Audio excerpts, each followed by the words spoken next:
Pulling அது எப்படி பண்ணுறது? காலையில் எழுந்ததும் எதுவும் சாப்பிடாமல் இதயம் வளத்தை வாயில ஊத்தி நல்லா கொப்பளிக்கணும், அப்புறம் அதை துப்பிடணும். இதுதான் ஆயில் புல்லிங்.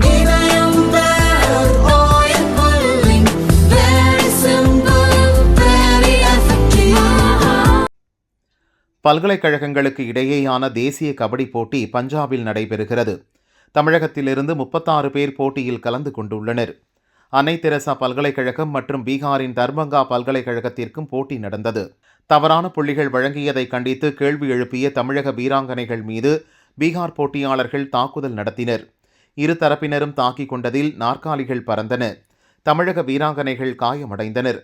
தமிழக அணி பயிற்சியாளர் பாண்டியராஜை போலீசார் அழைத்து சென்றனர்.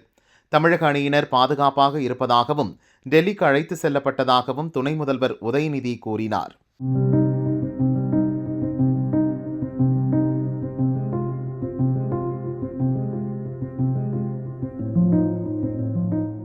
யூனிவர்சிட்டிஸ் மத்தியிலான பெண்கள் கபடி போட்டி பஞ்சாபில் உள்ள பத்திண்டா மாவட்டத்தில் நடைபெற்று வருகிறது.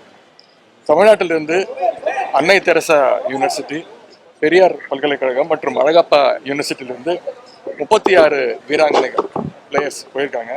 அவங்க கூட 3 மேலாளர்கள், டீம் மேனேஜர்ஸ் மற்றும் 3 கோச்சஸ், பயிற்றுனர்கள் கூட போயிருக்காங்க. இன்று நடைபெற்ற போட்டியில் மதர் தெரேசா பல்கலைக்கழகத்திற்கும் தர்பங்கா பல்கலைக்கழகத்திற்கும் இடையேயான அந்த கபடி போட்டியின் பொழுது தமிழ்நாட்டு வீராங்கனை மீது தாக்குதல் நடந்ததாக இன்று காலை புகார் வந்தது. உடனடியாக தொலைபேசியில் அழைச்சு நாங்கள் பேசியிருக்கிறோம். இந்த புகாரின் அடிப்படையில் பயிற்றுனர் அவர் பேர் திரு பாண்டியராஜன் அவர்களை காவல்துறையினர் விசாரணைக்கு அழைத்து சென்றிருக்கிறாங்க.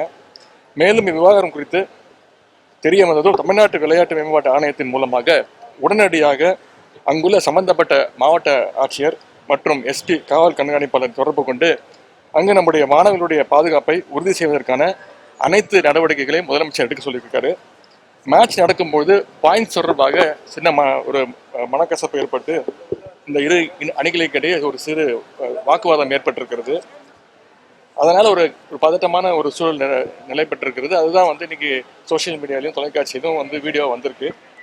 மாவட்ட நிர்வாகத்துடன் இணைந்து உடனடியாக இதை சரி செய்திருக்கின்றோம்.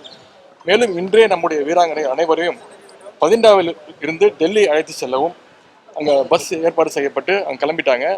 அதே மாதிரி அந்த அரசு செய்யப்பட்ட நம்முடைய அந்த பயிற்றுனர் பாண்டியராஜ் அவர்களையும் காவல்துறையினர் விடுவிச்சிட்டாங்க. இன்றைக்கு அவங்க இன்னைக்கு நள்ளிரவு டெல்லிக்கு சென்று அங்கே தமிழ்நாடு ஹவுஸில் அவங்க தங்க வைக்கப்பட்டு அவங்களுக்கு தேவையான உணவு, தங்குகிற வசதியெல்லாம் நம்முடைய முதலமைச்சருடைய உத்தரவின் பேரில் ஏற்பாடு செய்யப்பட்டிருக்கு.